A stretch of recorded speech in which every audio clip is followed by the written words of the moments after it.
ఈరోజు మనం కాజు పన్నీర్ ఎలా చేయాలో చూద్దాం. ముందుగా ఒక గిన్నెలో ఒక 50 గ్రామ్స్ అంత బటర్ వేసుకోండి. మనం ముందుగా కట్ చేసి పెట్టుకున్న పన్నీర్ యాడ్ చేసుకో. నేనైతే 200 గ్రామ్స్ పన్నీర్ తీసుకున్నాను. పన్నీర్ని లైట్ గోల్డెన్ బ్రౌన్ వచ్చే వరకు ఇలా బటర్లో వేయించుకోండి.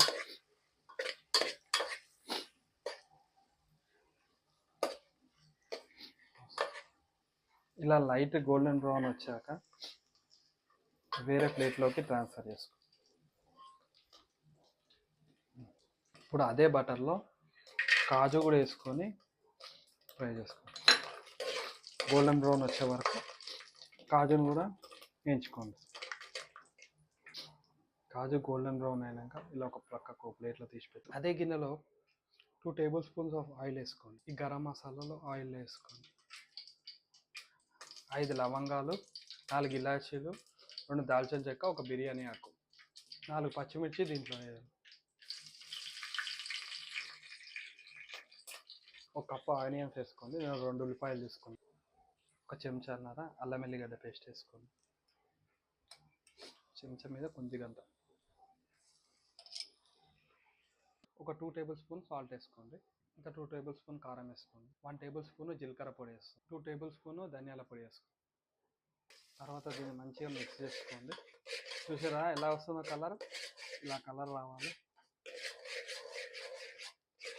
ఇంకా మసాలా స్మెల్ కూడా తెలుస్తుంటుంది. ఒక టేబుల్ స్పూన్ గరం మసాలా కూడా యాడ్ చేసుకోండి. ప్రస్తుతానికి లేదు కాబట్టి నేను యాడ్ చేయలేదు, కానీ గరం మసాలా కూడా యాడ్ చేసుకుంటే మంచి టేస్ట్ వస్తుంది. టమాటోస్ తీసుకొని అని ఇలా ప్యూరీలాగా మార్చేసి అది యాడ్ చేసుకోండి. దీన్ని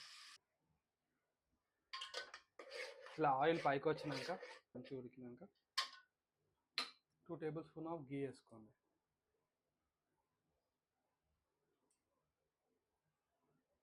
ముందుగా బటర్లో వేయించి పెట్టుకున్న పన్నీర్ ఇంకా కాజు దీంట్లోకి యాడ్ చేయండి.